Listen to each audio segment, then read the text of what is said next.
Vous savez apparemment, il y a un conflit en Europe qui était presque comme la Première Guerre mondiale. Je pense que ce serait un super sujet de la GGSP à traiter.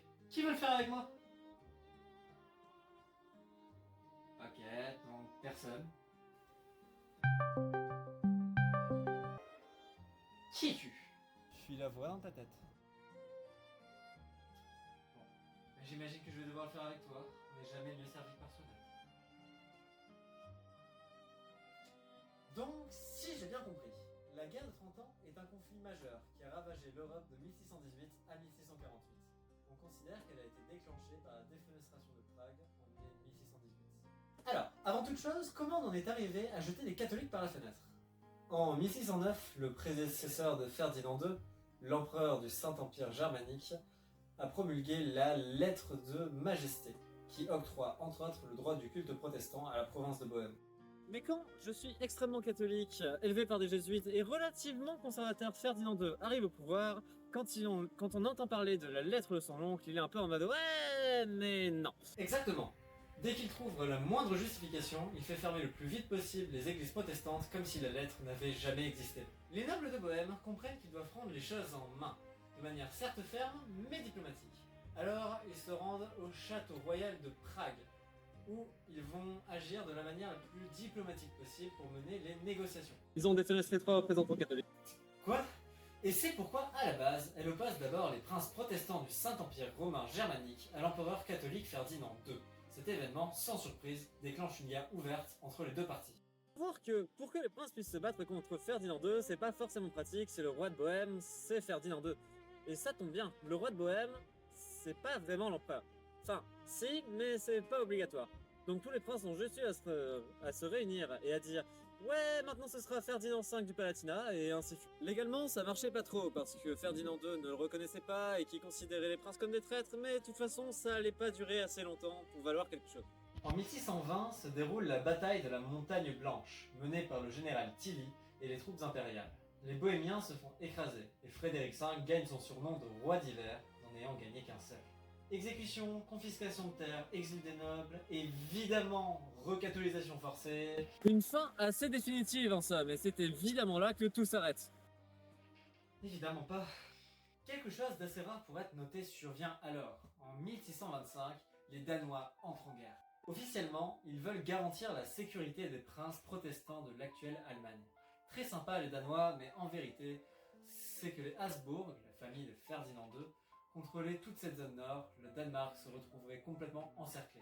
C'était l'occasion. Mais entre-temps, Ferdinand II s'était trouvé un nouvel atout, Albrecht von Wallenstein, qui a levé à lui tout seul une armée gigantesque et ambitieuse. En 4, le roi de Danemark aurait probablement mieux fait de ne rien faire. Ensemble, Tilly et Wallenstein remontent et prennent le contrôle de toute la partie nord en seulement 4 ans. Et Christian IV est forcé de signer la paix de Lubeck en 1629. Ferdinand II est au top de sa puissance. Il pense être capable d'imposer le catholicisme partout et promulgue dans la foulée le traité de restauration dans lequel il veut récupérer toutes les terres catholiques perdues depuis 1552. Ils iront alors en guerre contre tous les princes protestants. Et tout le monde remercie la participation des Danois. Je crois que je commence à comprendre pourquoi on n'entend jamais parler des Danois. Alors que les Suédois, eux, le roi Gustave II Adolphe, et pas Gustave Adolphe II visiblement, débarquent en Poméranie avec une armée moderne, disciplinée, totalement reformée. Il y a des objectifs clairs.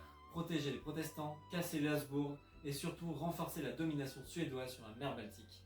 Ils se rangent donc du côté protestant dans la guerre de 1630. Évidemment, les pays voisins n'ignorent absolument pas ce qui se passe. En France, on est malin. Et quand je dis on, je veux dire le cardinal Richelieu.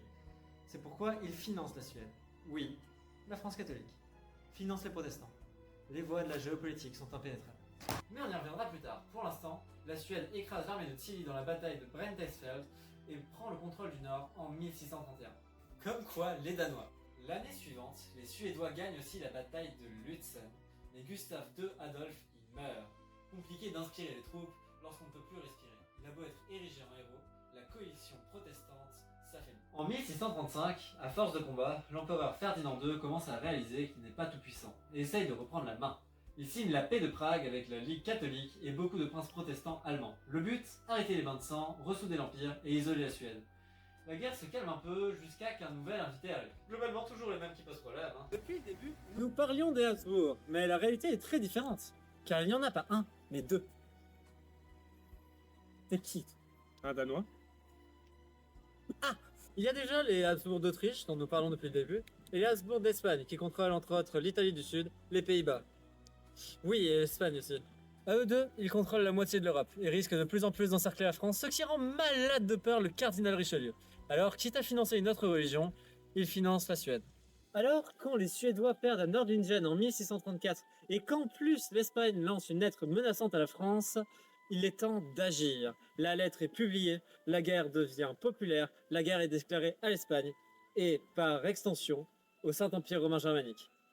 La France, évidemment, a une image à défendre, alors c'est avec beaucoup de témérité, disons, qu'elle n'ouvre pas un, pas deux, mais bien 3 fronts. Déjà contre l'Espagne, en Flandre, parce que c'est juste à côté et que les Pays-Bas espagnols sont une menace permanente. Ensuite en Italie, au Piémont, parce que contrôler le Piémont, c'est ouvrir un passage stratégique vers l'Empire.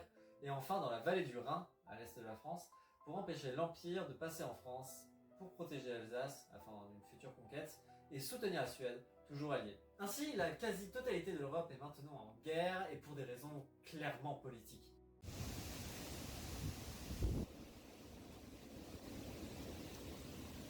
Il faut voir que les soldats n'étaient pas des pros disciplinés comme les armées modernes. Souvent, ils pillent les villages pour survivre. Prise de nourriture, vol d'animaux, destruction de récoltes, mais aussi violence, viols et massacres massifs parce que les humains, j'imagine. Donc même les civils qui n'avaient rien à voir avec le conflit subissent tout. Des villes entières étaient assiégées. L'armée veut généralement forcer l'entrée, bombardement, incendie, famine à l'intérieur, et quand la ville tombe, pillage et massacre. Les armées détruisent champs, greniers, animaux. Les villages sont brûlés ou vidés, pas de nourriture, des morts de faim. 17e siècle oblige, l'hygiène est nulle. Les populations sont affaiblies et ainsi les maladies graves comme la peste et la dysenterie se propagent. Bien sûr, les médecins n'existent pas, ou alors ne savent pas quoi faire. Alors, les villes abandonnées se transforment en camps pour malades où des milliers y meurent. Les pertes sont estimées à environ un tiers de la population sur le territoire du Saint-Empire. Certaines régions rurales perdent presque la moitié de leurs habitants. Des familles entières disparaissent et un nombre affolant de villages sont rayés de la carte. Tous sont plongés dans la peur permanente et le traumatisme intergénérationnel. Beaucoup des survivants perdent terre, maison, travail, statut social. Cela génère aussi des migrations massives dans des zones dites plus sûres. La guerre devient incontrôlable, il faut y mettre fin. Alors, tous les partis décident enfin d'entamer des négociations les plus rapides et claires possibles afin d'arrêter les combats le plus vite possible. Il faut sauver la population à tout prix, quitte à faire d'énormes compromis. Pas vrai?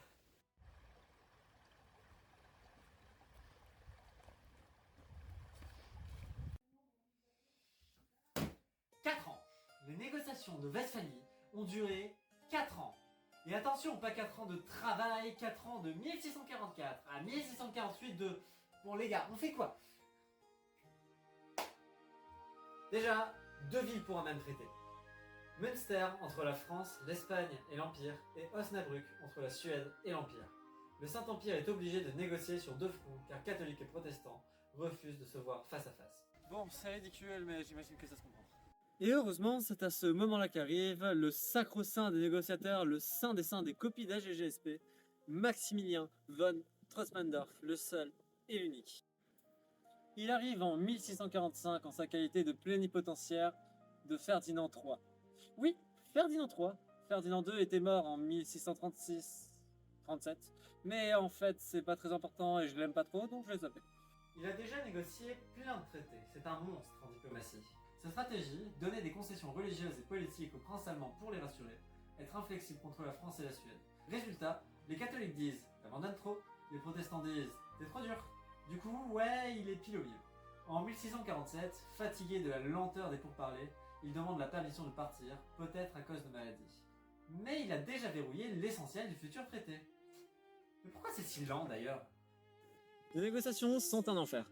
Des centaines de diplomates, énormément de camps différents, il faut concilier religion, politique, combat, et comme personne ne se fait confiance, il faut que tout le monde valide tout avec tout le monde, alors que tout se passe dans 2 villes différentes. Villes qui d'ailleurs n'étaient initialement pas prévues pour ça et qui ont été complètement aménagées. En plus, les diplomates voulaient du divertissement, du théâtre, des balles. Ferdinand III refusait par-dessus tout le protestantisme dans ses terres les plus importantes, la France et la Suède n'acceptaient les accords qu'ensemble, et la France justement gagnait à continuer la guerre.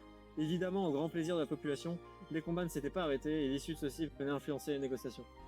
Bref, c'est un chaos total, une sorte de monde dystopique parallèle dans lequel tout le monde est fou et déconnecté de la réalité.